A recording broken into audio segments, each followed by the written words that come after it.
So what I've been doing over the past 30 years in my work in South America is really registering ancient hydraulic engineering works, as in canals, terraces, dams, and so forth. And because Latin America, well, the world really, but Latin America and especially Peru, is on the front line of water scarcity, there is a severe need, and we know that, for instance, by 2030, most of the glaciers in the central Andes will have disappeared.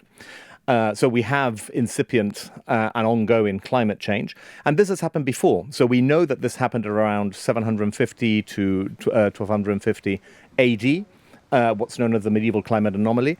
And people adapted to that. And the way they adapted to it was by investing labor into building these landscapes and these dams.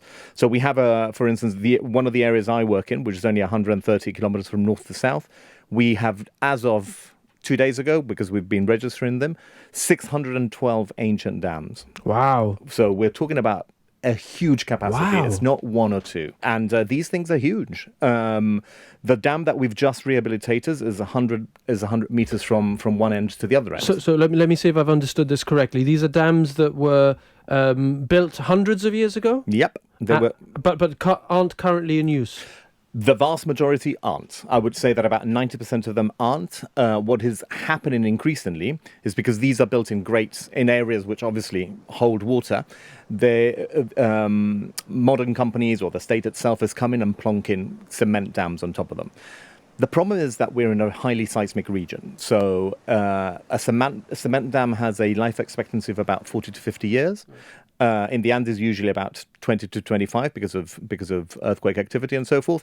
Whilst the ones that I'm looking at are made of stone and clay and gravel, and they will shift with earthquakes and then settle back on again. Right. So more sustainable in the longer term. They are definitely more sustainable, carbon zero.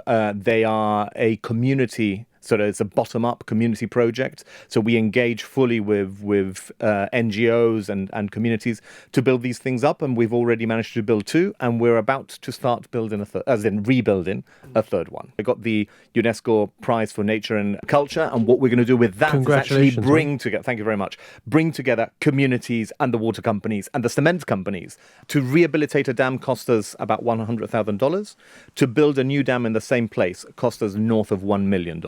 So for each modern dam, you could rehabilitate or repair 10 old dams. So what I'm advocating basically is a hybrid approach where no old dam has existed. By all means, build a modern dam. But where we have this old infrastructure, let's rehabilitate it. Let's not reinvent the wheel. Let's use what is already there. And I'm very much a proponent of that heritage has to make sense in the modern day. What does it feel like to have this position now at UNESCO? It's a 3-year post. It's incredible because you can have as many titles as you want, but when you are sort of under the umbrella of a much bigger organization like UNESCO, in this case, it does open doors because you're no longer Dr. Lane, you are Dr. Lane of UNESCO, and I think that we've seen that here in Gibraltar with the World Heritage Site. It gives it. We always knew that Gorham's Cave was important, but now it's got that other recognition which gives it that oomph.